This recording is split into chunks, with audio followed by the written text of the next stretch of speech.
Okay. So, hello everyone. Alayo muna tayo sa sa topic about atheism. I'm just really just want to share to you my reaction when I first heard about the news about dun sa James Webb na telescope being able to capture images from our universe. So this is like what they call the deep field. So appreciate muna natin how we were able to capture this one, kasi it took the engineers from NASA 25 years of research and planning and engineering para ma-launch nila sa space itong telescope na to, and to be able to capture this image. A lot of things probably ang pwedeng mangyari para maging unsuccessful ito, pero sa 1,000 na chances of them failing, eto na yung success nila. And we're just actually starting, kasi daw sabi nila after every 5 days we will be able to see more images from our from the interstellar space. So when I first saw this image, I was lying in bed. So nag-scroll lang ako sa Facebook, and when I saw this one up close and tried to zoom in on it, like I was really parang pa nga ako parang na teary-eyed pa for what I saw, because look at it, it's just really beautiful, and it makes you wonder like how big the universe is, our universe is, and if this is all there is, like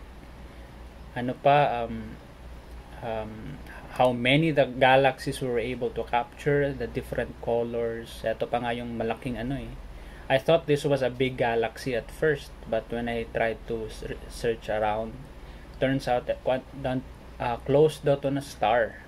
So yung mga galaxy is the background, and itong malaking star na to is on the front. So that's what I understand. That's what I learned so far. Itong white stuff na to is also a cluster of stars, like in a galaxy. So nasa front din siya. So I may be wrong, but that's what I was able to gather so far. But anyways, there were 5 images, and this one is really one of the ito yung isa sa mga favorite ko And then may isa pa nga yung I forgot let me just go search for it. The WASP planet. WASP 96b. This is really interesting. So let me go search for it. WASP 96b. So this is the other image that NASA shared to the world. So this particular planet daw has H2O. I mean, there's a water vapor sa atmosphere ng planet na to, and it makes you really wonder what else is out there, man. What else is out there? So, isa pa back tayo dito sa I always forget it deep field image. Yeah, this is called the deep field image. So what you're seeing now is isn't actually what it is now. This image isn't a capture of what is currently happening in that particular space at this very moment. We are capturing this image approximately 4.6 billion years ago. And why is that? Why are we seeing 4.6 billion years in the past? Turns out nagta-travel yung light sa space, and it took 4.6 billion years for James Webb, yung telescope, yung camera, to receive that light. At kaya eto yung itsura na nakikita niya 4.6 billion years ago. And like I can't even imagine a 4.6 billion. I mean, our life is only 100 years. 10,000 years tayo, di ba? As Homo sapiens daw. Na yung 10,000 BC. Something na ano. What is 10,000 BC? It's not 10,000. It's 200,000 years. Homo sapiens evolved from their early hominid predecessors between 200,000, 300,000 years ago and developed a capacity for language 50,000 years ago. So some 50,000 years ago, we were able to develop language. 50,000 years ago. 50,000 years ago, nag-develop tayo ng language. Compare that to 4.6 billions. So it's really nothing compared to the years compared to billions of years, no, hindi natin makomprehend, but this is 4.6 billion years ago. And imagine ano yung itsura niya now at this very moment. Baka yung mga galaxies na nandito nag-merge na, o yung mga stars, itong mga dots na to, mga pixel na to is no longer here na, or they exploded, or baka may malaking black hole na dito. We don't know what it is now. And one funny thing I mentioned is baka may nangyayaring mga gera na dito, Star Wars level na gera, and we are not aware because this is 4.6 billion years ago. So ano yung situation niya now? I mean, what are these galaxies doing now? Where are they now? And ano yung state nila now? That's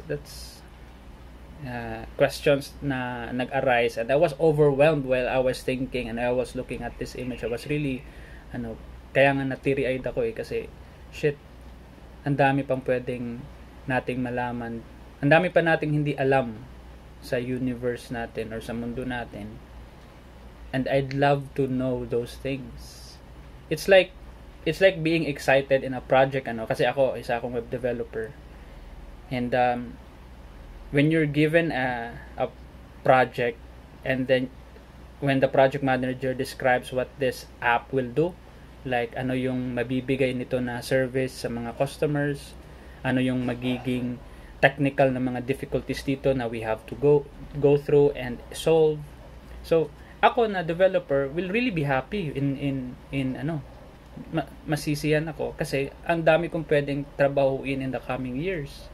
Ang dami kong pwedeng matutunan, ang dami kong pwedeng matutunan, and mga challenges ahead na will allow me to grow and will allow me to kasi yung ginagawa ko is helping other people so yun yung parang yun yung parang nangyari sa akin when I saw this image. It's like I was given a project. So I can't imagine what the mga astronomers and physicists and engineers were able to feel when they see this image. So nasagot ba yung mga katanungan nila? May mga other questions ba na nag-arise? Are they excited of what's ahead? I mean, shit, ang ganda. And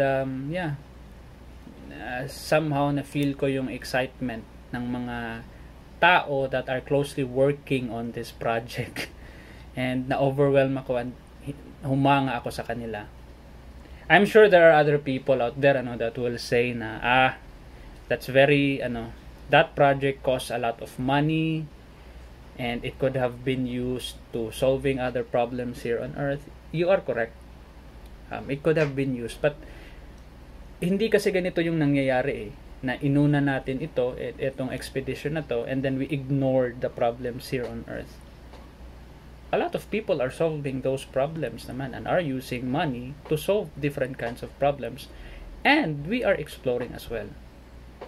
So hindi naman just because we have problems doesn't mean we have no right to explore, diba? And this is it. Ito yung nabigay sa atin. Another problems that needs to be solved. Etong mga nakikita natin dito ngayon. So, James Webb nga pala telescope will give more detailed information about these images. Kasi may mga tools na sila na pixel by pixel maa-analyze nila ano yung parang mga components ng each galaxy. So, depende sa light na ini-emit ng isang galaxy, they are able to analyze it pixel by pixel, and they were able to develop that kind of technology. So it's really amazing. I can't imagine how they were able to pull this off, but it's here already. And this is not new. Hubble already captured images as well, but hindi kasing detalyado as this one. And obviously technology kasi is nag-evolve, so this is an updated version, and it can capture a lot of details in our space that Hubble can't do. So another interesting thing, aside from the light, this is just a speck of dust. So if you go to the beach and pick a grain of sand and you put it in the sky, that sand is this image. So we're just looking at a grain of sand right now in the vastness of space. So this is literally just a grain of sand. Can you imagine? This is just a grain of sand, and we are looking at galaxies. Planets are not even visible in this image. Only stars that are na malalaki. Our sun is big. I mean, light from the sun will travel 8 minutes before it can reach Earth. Just imagine the space between the sun and our planet. 8 minutes before the light enters our vision. 8 minutes, and that's the speed of light. And it's also very big. So how big is the sun compared to Earth? 109 times. Let's see the scale. No. See the scale. See, the sun is just like nothing compared to this. The Earth is compared to nothing sa sun. Parang pixel lang tayo sa sun. So just imagine, itong image na to is composed of galaxies. Galaxies are composed of suns. So ito dito, this one right here is composed of suns. It's a one big galaxy, and everything in this image is just a grain of sand. Imagine, parang we're so happy now na we were able to capture a pixel sa pixel lang sa isang portrait na Mona Lisa. Imagine an art na Mona Lisa, and pixel lang yung na-capture mo sa Mona Lisa painting, and we're all celebrating, wow, shit, what is this thing? It's just a pixel of Mona Lisa. So yeah, so beautiful. And another interesting thing so sa theory of relativity ni Einstein, he predicted in his theory na big daw na mga masses will distort space-time or bend space-time. He says daw na makikita mo daw yun in a form of light going through that space-time na na-bend, na mabebend din talaga ang light. So sabi niya,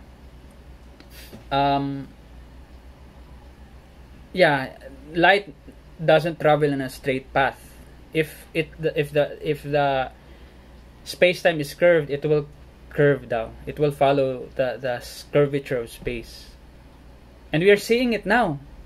Einstein only predicted it 100 years ago, and we are seeing this phenomenon now through the effect of gravitational lensing. This is it. This proves that Einstein was correct in his prediction. He predicted it. He has no way to prove it to his fellow scientists. He's just showing his math formula, and it's just a prediction sa ano niya, sa theory of relativity niya, and we're seeing it now, the phenomena. We're seeing it now. So what I mean by that? So the people from NASA says this is one proof of gravitational lensing. You can see daw na nagbe-bend, parang may mga na-distort dito na mga images. So may mga smudges dito. So it's proof daw na may nabe-bend. So something in the foreground man ang tawag, anong nasa front, no? So something in the foreground is distorting space. Kaya everything that's in the background nag-bend. So one thing, ito yung parang sinight na etong image na to, etong smudge na to, at etong nasa baba is just one. Nagmukhang dalawa siya kasi nga yun nga yung space is na bend in front. So ang time na nag-travel from this galaxy pass through that object na nasa front na na-bend. So kaya ganito yung effect na parang nag-mirror effect siya, and it's called gravitational lensing. And you can see a lot of this here, like eto, isa pang smudge. This is just one galaxy na nagmukhang dalawa because of the effect.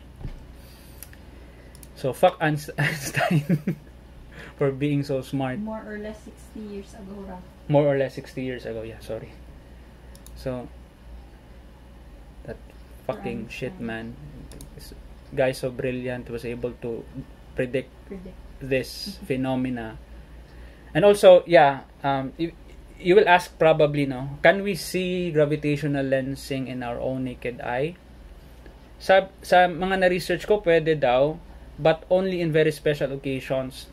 For example, if may near daw na black hole, wala naman sa naked eye natin. If there is, and if we shine a light through it, it will like scatter around the black hole kasi yun nga, I don't know the science behind it, but it will bend. You will see it. The natural phenomena, you will see it in your naked eye, but we don't have a black hole that's near us, so that we can test it, so hindi natin makikita sa naked eye natin. And isa pa, if you look at the stars now, if you go to the beach and gaze up at the sky, you won't see the phenomena daw kasi mga special telescopes na daw makakapture ng mga ganitong klaseng mga distortion.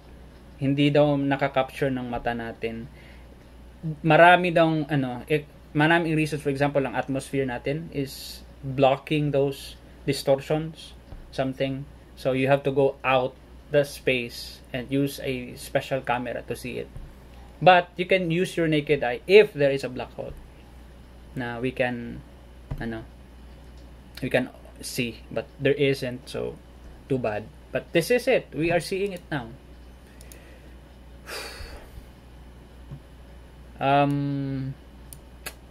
What else? Ganda na yung ginawa ng Diyos, no? What? Yeah.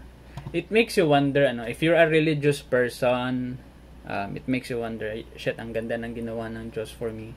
Ito yung universe, ganito siya ka-powerful.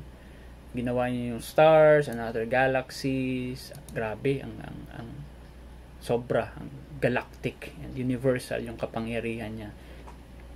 And I'm okay with that. But maybe as a Christian, I would just like to maybe request from you, aside from being so happy na you'll be able to see the creation of God, maybe congratulate the engineers and the researchers as well, and the physicists that's behind this project for you to be able to see it. Kasi di ko ma-imagine talaga paano nila to na-pull off. Hindi ko ma-imagine yung technical difficulties na kailangan nilang solbahin, yung mga math na kailangan nilang i-solve, like how paano ba yung how does the gravity work, how How can we launch this into space? How can we maintain its velocity and not lost track? How can we maintain the communication from Earth to that device? What's the challenges behind radiation? The things that we don't know, what's up there. So a lot of things they are really trying to solve, ano. And ikaw nga na debit credit lang yung problema mo sa numero, umiiyak ka na eh. Ako nga functions and variables and classes lang yung problema ko sa programming, umiiyak na ako sa pagdebug eh. How much more these people na ang basis nila is they can't go to Google, man, and try to how to solve this kind of problem. No, they can never go to Google and Google their questions, because no one has experienced the problems that they are currently experiencing, like how developers have a community. So meron siguro, no, they can tap the engineers from Australia or from Germany and ask questions, pero yun, ganun ka hassle yung pag-share ng information, not as easy as in the internet. So can you at least please congratulate the people behind this while you are being awestruck in how awesome your God is. So yun, be happy na we were able to achieve this. Ano nga ulit yung pinakita mo na art? Yung during Bronze Age depiction of sky. So there was this like comparison from what we yung humble beginnings natin and where we are now. So this is our depiction of what the sky is. May mga dots, there's our sun maybe, and there's the moon and constellations. So that's how we depicted the sky, and this is the we invented a telescope, a camera that we were able to launch to space and capture this image. This one we built this. We hand drawn it. Hand drawn ba to or parang parang in sculpture. So the potential of humanity to achieve great things if we just work together. And I am excited for the future and future generations na pa kaya ang maa-achieve nila. I can only just imagine. I'm sad kasi I'd be dead by that time na mas malayo na yung understanding natin about space, about physics and all. But I'm happy na I was able to be born on a time na eto yung mga nakikita natin, images. And we are happy. And how much more yung mafe-feel ng mga future na bata and matatanda to see something na moving. This is not moving. This is just a still image. But it's in color. I appreciate that. So, ano ang naka-install for us sa future? Images? No. Maybe videos na. Videos that are may live streaming na siguro for yung itsura ng space. And we can see everything in real time. Not in the time siguro. We're still behind kasi we're still gonna be looking at the past. Kasi yun nga, yung problem ng yung limitations ng speed of light. So, still pa din, ganun. Yun. What else? Yun, I hope na